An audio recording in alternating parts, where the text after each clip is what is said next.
So I've got a special guest here to assist with the Hearthstone today. My friend Dane is here, and he is great at knowing what the best play is because he knows that drawing cards is the best thing. So, what do you think of these?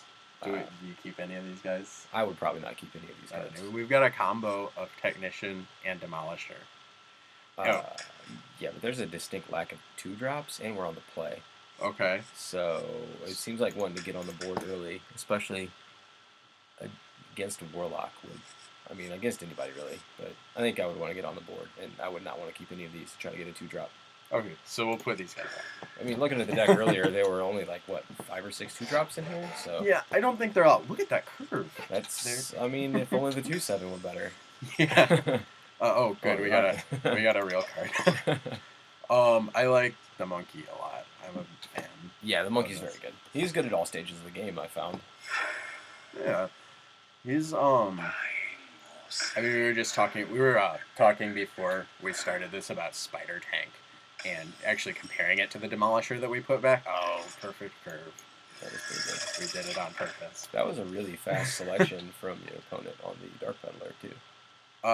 It seems like it was. There might be like a lag too in the animation. So. This thing's gonna die. I'm gonna draw a card. Yeah, Mortal Coil's a pretty safe choice probably from the Dark Peddler. Most of the time. Oh, yeah, the zombie chow. Yeah. Easy pick. Okay. But we've got the anti-chow here.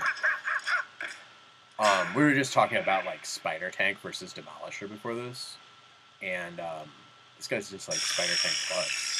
Like, yeah. I guess he's not a mech. Clearly though, this Spider Tank is inferior to ours.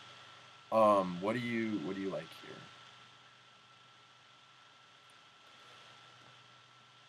I mean, I think I would play the 2/5. Okay. And kill the Spider Tank, because then they're forced to run the Chow into our monkey, and we get our 2-for-1 out of our monkey, and we still have board presence left over. I think it's better than playing the 4/4. You think the 2/5 is better than the 4/4? In this situation, yes. Okay. Because making the 2 on the 2/5 into a 4 at a later point seems more relevant than turning a 3 into a 5 just so we can kill a Spider Tank now. Okay. I was actually leaning towards the dwarf, but we'll go with this. Either way, we're going to be able to add like 2 extra damage on if we play one next turn. So it probably works out. This is too bad we don't get the life out of this zombie chow.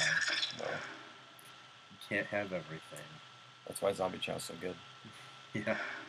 The zombie chow's a nice card. Next turn, do you think we're just going to add the 2 damage on, or just like make a player use this up on mana? Because we can do either one of these as either the 3 or the 5 as a 5-drop. So if we play the Regent, they'll just run the Tombstalker into our Regent, and we'll have a 2/2 and a 1/1. So that's not very good. That's not very good. We could also just like play the Tiger and ignore this and just hit here, but then we don't have anything to finish this off with. So I think either of the plays that use up all our mana are not very good here. No, so I think we just go Dark Iron Dwarf. Yeah, that's probably right. Which feels really weird. Like not using all your mana? Not using all our mana in a turn. That's just like, it's a lesson from so many other games. Trying to use up all your resources. Yeah. I really like Dark Iron Dwarf. Like yeah. I've gotten to the point where I start taking this guy over like Chillwind Yeti, and I usually want Yetis, but I found that like this guy gives you like so much extra pressure, like your small guys can trade up. Well, I mean, he's gonna be a 2-for-1 here. Yeah. It would be nice if we had something that could pick off like one of these right now, but no like direct damage here. So here we could play this guy and power and use all our mana. We're probably gonna hit the 3/2. I think if we're gonna power, we should play the Regent. If we're gonna power, we should play the Regent. I guess that is still good against the Scarab. Okay.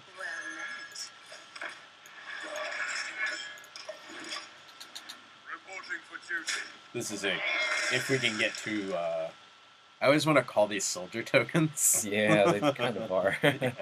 If we can get 2 soldier tokens out of this, then that's pretty good. Oh, That's unfortunate. wow. That's, I guess that's still like not really card advantage for the opponent, although this ability is. And that was the first damage they've taken. Yeah, we've been controlling the board. Oops. Do you like this 2/7 or this 5/5? I think I would play the 5/5.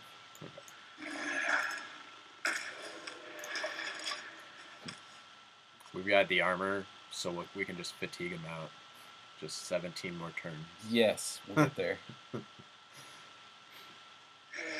I'm pretty excited about Kel'Thuzad because Yes. I haven't played a lot of it. Well, considering we're gonna get Curse. to buy back our 5/5 next turn, if we want. Oh yeah, we could just hit this and then. Well, it's not gonna die though. No, but we'll still have our 5/5 with stealth. I don't know if that's the right play. It's just a thing that we can do. Yeah, this is a little bit hard. We probably want to get this curse out of our hand at some point. I usually just try to get rid of this thing early if possible. Yeah. The better. We got the Demolisher. Actually, Kel'Thuzad with this guy is probably pretty good because this thing is, tends to die pretty fast once it starts growing.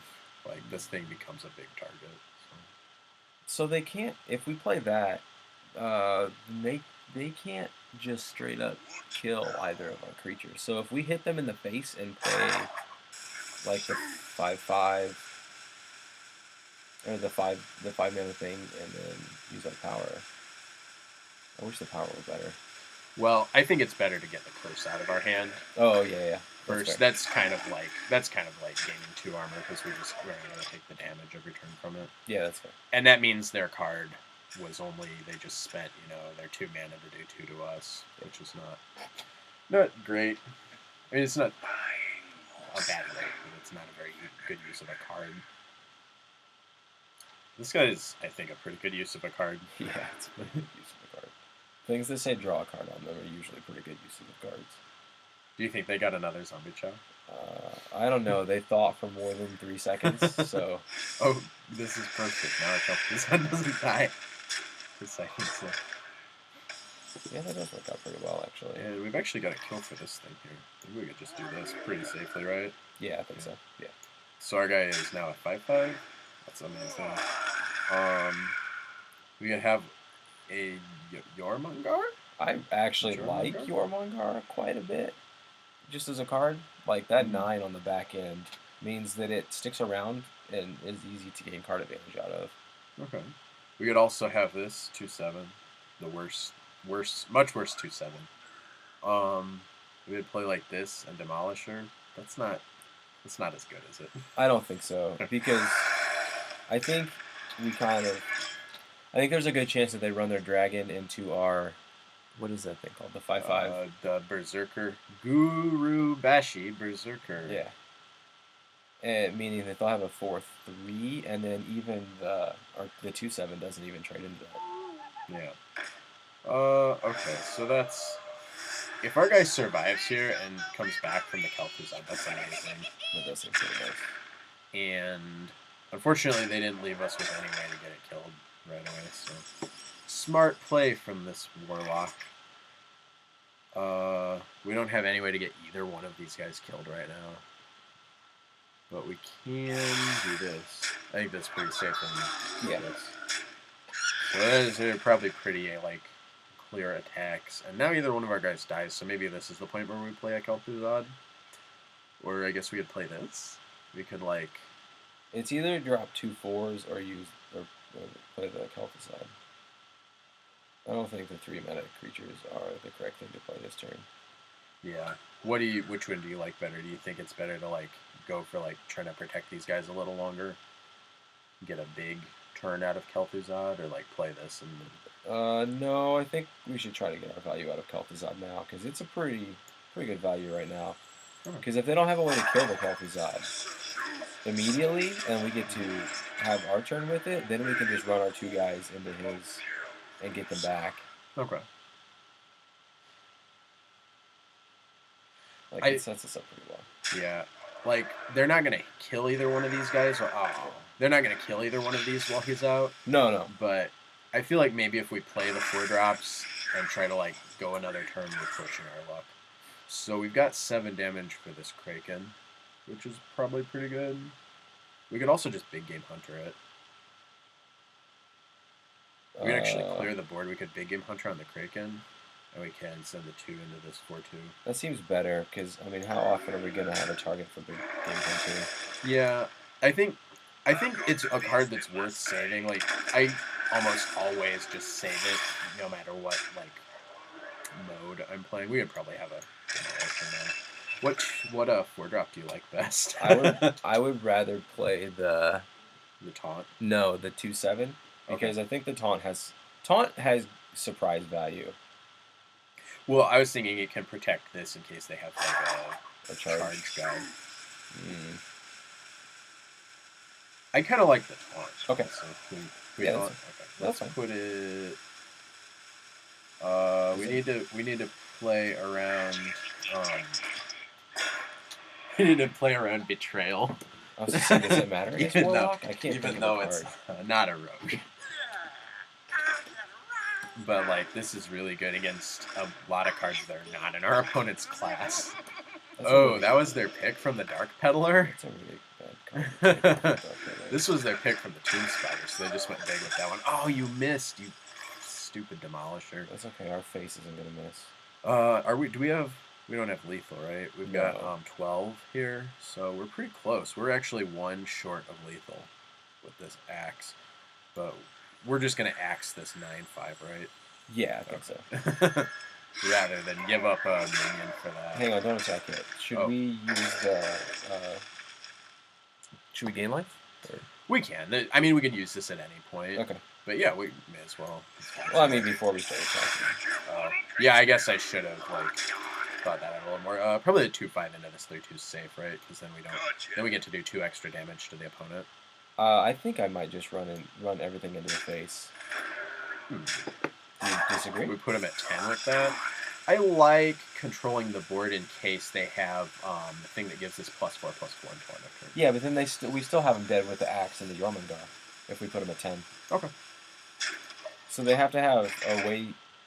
Yeah, like they have to have a taunt, and they have to like kill a lot of our board. Maybe I was a little too timid there. Yay, we win! Big win. Or maybe I just played too much Hunter. It's possible. It might be. Maybe.